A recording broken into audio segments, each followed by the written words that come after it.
I'm Mike Garland with Carlisle Events, and thank you for visiting the web channel of Carlisle Events and the Carlisle GM Nationals. I'm in Charlotte, North Carolina at the NASCAR Hall of Fame with Buz McKim, the historian for the Hall of Fame, and we are positioned directly in front of one of Bobby Allison's famed stock cars. So, Buz, first of all, I guess, tell me a little bit about this car. All right, well, this car started out as a 1986 Buick, and it was converted to a 1987. Not a whole lot of difference between the 2 years, but they got a lot of use out of this particular model. It's believed that this car won Talladega with Bobby at the wheel, and then it went into retirement. It's currently owned by a dentist who's based in Alabama, and he still races the car on the vintage circuit. He was kind enough to loan it to the NASCAR Hall of Fame for a few years, so we could give some tribute to Bobby Allison. And Mr. Allison, I spoke with him in Mooresville, and we talked a lot about his career, and I don't know that I have one particular starting point for you, but I just talk a little bit about Bobby's career. He was the quintessential racer's racer. You know, he could build, he could drive, he built some of the best cars, and he would race 7 days a week and 7 nights a week, whatever it took. He was off everywhere you can imagine. He probably has raced at more racetracks than anybody else. He absolutely loved to be behind the wheel, and he felt that every lap that he completed was that much more information he was getting, that much more knowledge he was getting, and developing his skills, and his record really accounts for that sort of thing. Yeah, the man had 84 victories, raced in over 700 races, a career that spanned decades. Unfortunately, his career ended suddenly in 1988 because of an accident at Pocono Speedway in Pennsylvania. But the safety advents that NASCAR has really undertaken as part of his accident, Dale Earnhardt's passing. Talk a little bit about safety and what maybe the Allison accident at Talladega and even his accident at Pocono, where that has taken NASCAR. Yes, well, 1987, when the counterbalance broke off the end of his crankshaft, it blew out the rear tire and got him up into the catch fence. Now, they were qualifying at well over 200 miles an hour at the time, so NASCAR implemented the restrictor plates at Talladega and Daytona to keep that speed under that psychological 200-mile-an-hour barrier, and it actually dropped it down quite a bit more. It was a safety measure. And a lot of times, now racing traditionally has been reactive, except for about the last decade or so. You really didn't know what you needed until you needed it. Something would come along, you'd say, ooh, wow, we got to fix that. But now racing has, especially NASCAR, has become incredibly proactive, where they are anticipating what could happen, and they're learning from every accident. They'll learn from Denny Hamlin's accident in California. Every time that a car hits the wall or whatever, you know, they're going to dissect that car, figure out what happened, how they can make the cars better, safer, that sort of thing. So it's an ongoing process. Let's talk a little bit about Bobby's career. When I spoke with him, I talked about the 84 victories and how that maybe there should be 86. He had one opinion on those two races. You're the historian. What's your opinion? Well, it's kind of interesting. The one race in particular at Winston-Salem at Bowman Gray Stadium, he won the race, but they didn't actually give him the win. They said there was something wrong with the car, and Richard Petty finished second, but they never gave the race to Richard. So it's the race that nobody won when it comes right down to it. And I can just see, you know, Bobby and I have joked about his tombstone, and on there is going to say, you know, 85, damn it, or 86, damn it, whatever it is. It's an ongoing squabble that he's had with the sanctioning body. But it is what it is. I like for things to be accurate and everything, but you know, this is just how it is. But I think most Bobby fans know that he probably won that race. The historical significance of he and his son finishing first and second in the 1988 Daytona 500 isn't lost on modern-day NASCAR fans. Unfortunately for Bobby, it is lost on him because of his career-ending injury at Pocono. But what did that mean for the sport in 1988 to have these two very popular drivers finishing first and second? Oh, that was tremendous. It was very, very rare did a father and son ever finish first and second. The Pettys did a few times, and those are about the only two that I can think of. But that right there, I mean, going for the win. You know, Bobby running first, Davey running second. Judy was asked, who do you root for? She says, Bobby pays the bills. So, but Davey was thrilled to finish second to his dad, and Bobby felt that he actually had the best driver in NASCAR following him across the line that day. And NASCAR is all about family, even from the very first days. Family has always been a big part of the sport, and that's one of the highlights of the family factor. You mentioned the family and the highlight of it. I didn't talk to Bobby about this, but I will ask you. He has seen some very dark times family-wise, losing two of his sons, due to a helicopter accident and an automotive accident. So what did that mean to the sport and for the Allison family? Yeah, well, it was devastating, but Bobby's never been negative.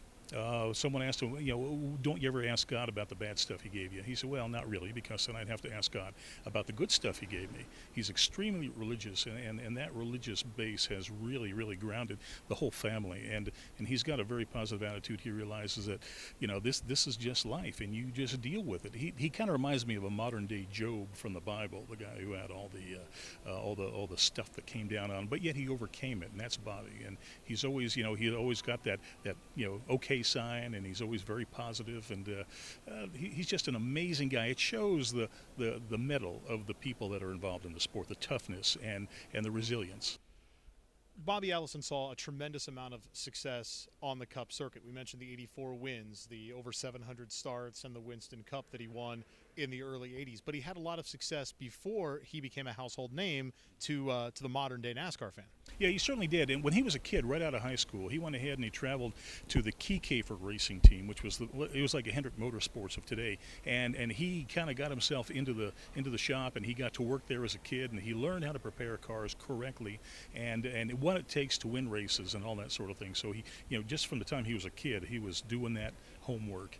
And then he got into the modified racing, and he and his brother Donnie were the big stars in South Florida. But then they heard about, there were new fields to conquer up in Alabama, so they transplanted themselves in the early 60s. They got the reputation of being the Alabama gang because they'd sweep into these areas. They were the outlaws, and they'd take all the prize money and they'd run off to another track, and it was really pretty comical. And Bobby went on to win 4 NASCAR modified championships in the early 60s before he even got into the Cup Series. Bobby Allison survived a lot of things on the track and off. Obviously a tough guy. Oh man, he was double tough. And even when he was just a youngster on the Cup Series, he was just a kid with an old beat up Chevelle basically. And one night at Bowman Gray Stadium, he and the old pro Curtis Turner, who you just didn't mess with, they got into a fender banging match, and then it was a demolition derby.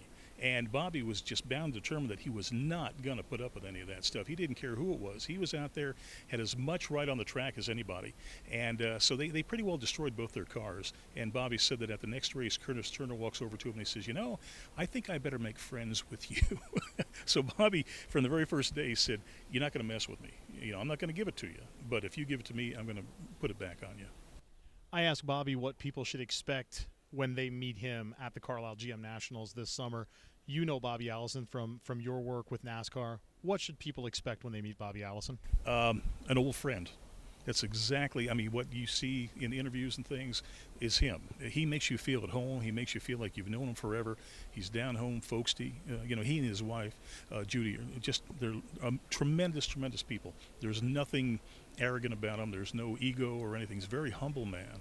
And he'll make you feel like you're an old buddy of his. When we talked about his personality and the way he is, I transitioned that into talking to him about the type of NASCAR driver that we see today and the pitchmen and the marketing that is behind modern day NASCAR. Did he miss a window by racing when he did? Not really. I think that he probably was one of those guys that was on the edge of becoming a spokesperson, businessman, that sort of thing. He was great for the sport. He was a great ambassador for the sport. Never any scandal, never any, well, there was always a little bit of controversy, but that made things interesting, and that brought people to the racetrack. So that was good. But he was great for the sport, and he was just on the leading edge. You had guys like Waltrip and folks like that who were very media savvy that came in right behind him. Bobby and folks like that kind of plowed the ground for the driver that we have today. He raced with Richard Petty throughout most of their careers. Was he in Petty's shadow? Well, he tried. I think he tried not to be. Richard was such an overwhelming presence, but they had their controversy, you might say. Bobby was right there. It was he and Pearson and Petty. They were just right there all the time toward the front, always making the news and always making the excitement in the race. And Bobby said that I guess he kind of had a rivalry with Richard, but Richard said, well, I didn't even realize it. He said, I'm just out there racing. But Bobby has that incredible competitive spirit, and I think that's what has gotten him through a lot in his life. And he ranks right up there. I think he and Cal and Pearson, all those guys are on the same level. I don't think they have to be in anybody's shadow, really. In modern day NASCAR, there are so many different drivers, so many different personalities, and now so many different backgrounds from all points of the globe, male and female. So who would you say could be a modern day Bobby Allison? Wow, I'll tell you what. I'd probably have to lean toward Kyle Busch because he's the one who was always making the bold moves, just like Bobby. Aggressive, but tries to keep it under control for the most part on the track, But I think there's a little bit of similarity there. Maybe a little bit of Jeff Gordon too. Jeff might not be as aggressive, but Bobby had that certain amount of aggressiveness that you see in Kyle Busch, and Bobby was usually in the position to make a daring move, just like Kyle at California a while back. He took that bonsai move on the outside, and that's the sort of thing that Bobby was always looking to do. Find that hole, get through it before anybody realizes the hole's even there. All right, thank you very much, Buzz. I really appreciate your time. It's my pleasure. I appreciate it. Thank you for being here.